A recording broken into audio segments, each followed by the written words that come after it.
There's something poetic about the way rainwater dances its way from the sky, a mingling of droplets each on their own journey, yet converging into a unified stream of purpose.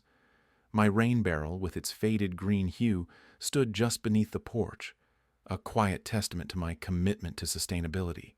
It wasn't fancy, but it did its job well, like a reliable old friend whose simplicity was part of its charm. Not so for Karen.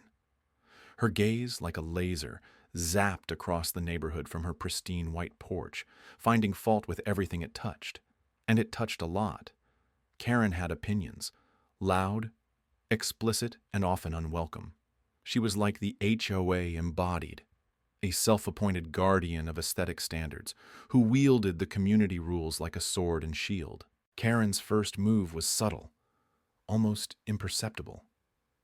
An innocuous note slipped discreetly into my mailbox.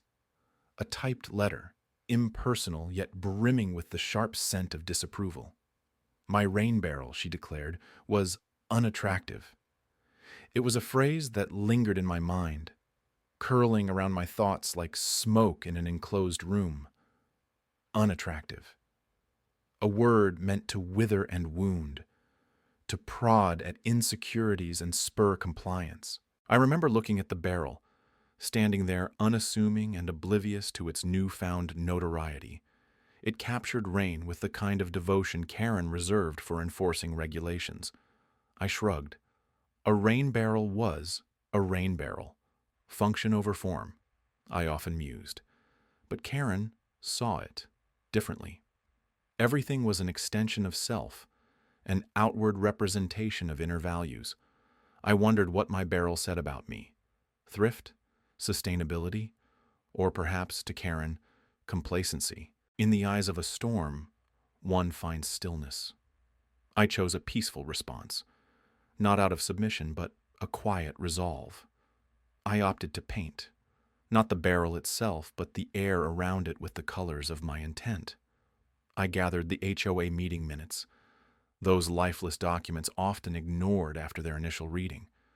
The minutes, with their meticulous bullet points and endless clauses, were like Karen's edicts, rigid and uncompromising. Yet they were also words, malleable, transformative. Late one night, under the cloak of darkness and determination, I set to work. I decorated the barrel with them, layering the minutes like an artist crafting a collage. Each piece meticulously glued, overlapping, creating a tapestry of bureaucracy. The irony was delicious. To cover my unattractive rain barrel with the very words Karen revered was an act of rebellion wrapped in silence. As dawn broke, casting soft light over my creation, I stood back, admiring the contradiction. It was appealing in its own peculiar way, a paradox of function and form. I wondered how Karen would react when she saw it. Would she see the irony? Would it irk her or invoke begrudging respect? Or perhaps in the secret corners of her mind, would she acknowledge the cleverness? I smiled, my heart lightened by this quiet act of defiance. In the great play of neighborhood life, Karen and I were merely actors, but today, the script was mine. The barrel, once a source of contention, now stood as a testament to resilience and humor, a beacon of unexpected beauty in a world too often caught up in the superficial. Karen had a way about her, a presence that filled the room with a kind of static electricity, sharp and prickly, like a porcupine on a caffeine high. Her latest complaint about my rain barrel had been just the beginning. The decorative addition of HOA meeting minutes plastered across its surface seemed to have punctured her composure. I could almost see the steam rising from her ears whenever she passed my house. She wasted no time. Within days, a slew of new bulletins graced the community notice board. The one directly across from my driveway had my name in bold, underlined twice as if to ensure it wouldn't be missed. A new rule: no outdoor installations exceeding a height of 4 feet without prior approval. My rain barrel was 4 foot 2. The absurdity was almost poetic. I mused at the idea of a measuring tape wielded with such righteous authority. Still, the barrel stood tall, defiant in its 2 inches of rebellion. I caught glimpses of neighbors walking by, their eyes darting from the bulletin to my yard, whispers like wind through the leaves. Karen's reach was long, her influence pulling strings in unseen corners. I watched as affronted neighbors inspected their own outdoor installations, measuring tapes in hand, brow furrowed. There was a strange solidarity in shared scrutiny. Yet, I could feel the gossip swirling, like the dust stirred by a passing storm. Every glance, every hushed conversation at the mailbox, was a thread in Karen's growing web. And then came the citations. A polite envelope, cream-colored, slipped through my mail slot. Inside, a formal notice of violation, all legalese and officious stamps. Non-compliance with HOA aesthetic standards. A phrase so carefully constructed, it was almost artful.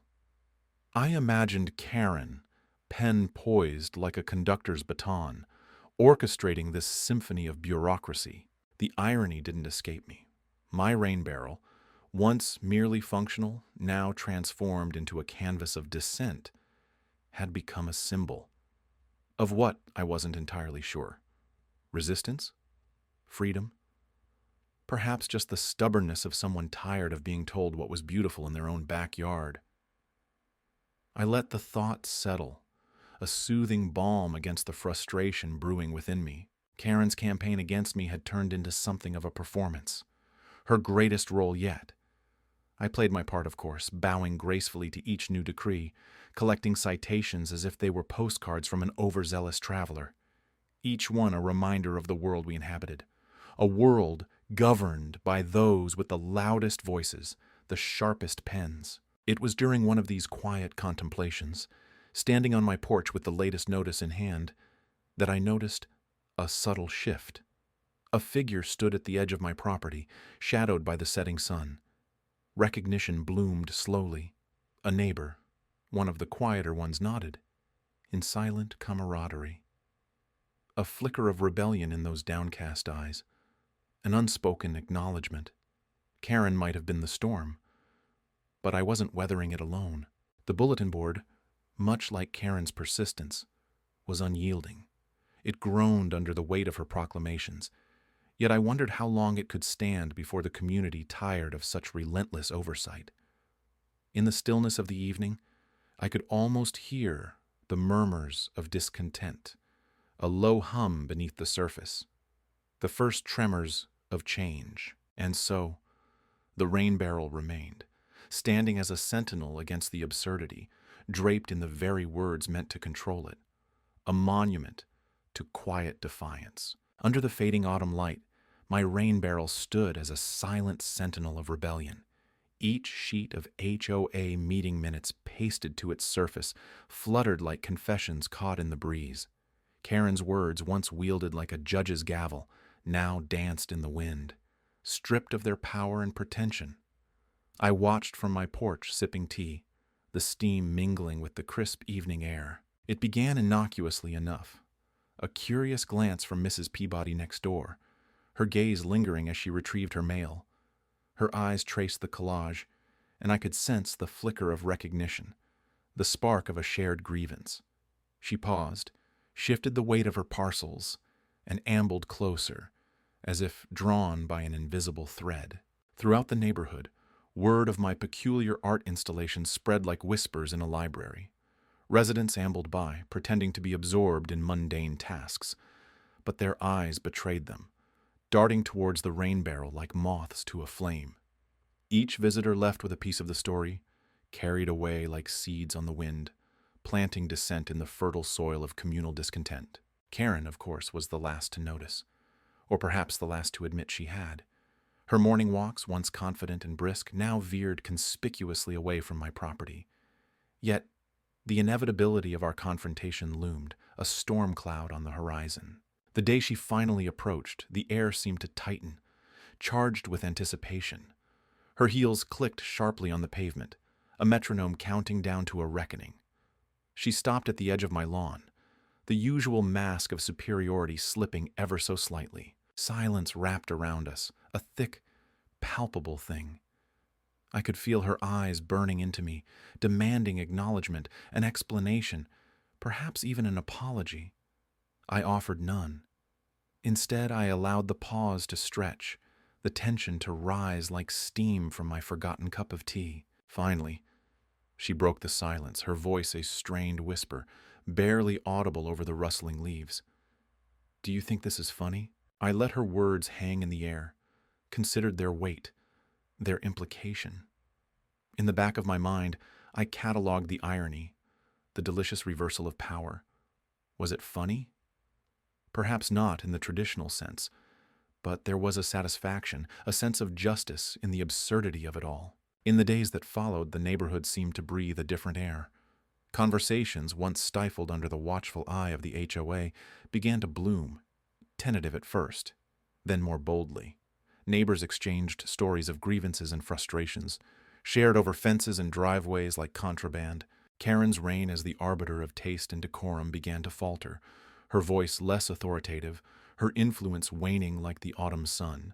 She avoided me, her presence shrinking into the periphery, a ghost of her former self. And as for my rain barrel, it remained, a testament to quiet rebellion, a monument to the power of words repurposed, reshaped into something far more potent than their origin.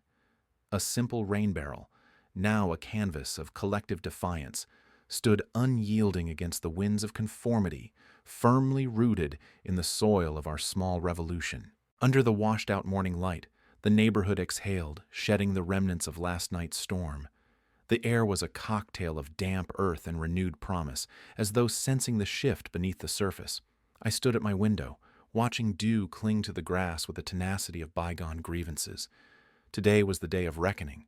The rain barrel, once an emblem of discord, now stood as a silent sentinel in my garden, its sides adorned with the tapestry of HOA meeting minutes. Each sheet fluttered with a defiant rustle, like pages of an unfinished story. Karen's voice had long been the shrill undercurrent in our otherwise placid community, but now the wind whispered change. I stepped outside, feeling the cool embrace of the morning wrap around me.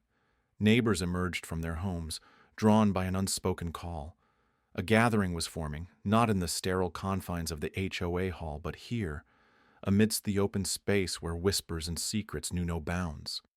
It seemed fitting somehow for this tale to unfold beneath the sky's wide gaze. As they gathered, eyes darted to the barrel, where the minutes clung like leaves against a wet pavement.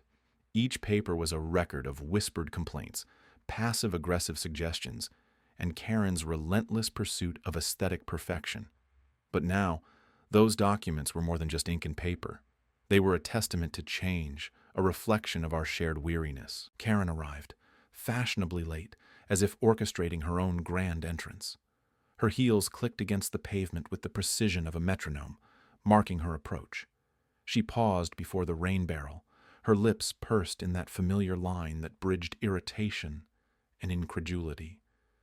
Yet today, her eyes betrayed something more, a flicker of realization or perhaps resignation. The crowd was silent, a living tapestry of expectant faces, some hopeful, others wary. It was a moment tinged with irony, where the very tool of Karen's meticulous order had become the stage for her undoing. I watched her, my heart a steady drumbeat, waiting for her to speak. But no words came.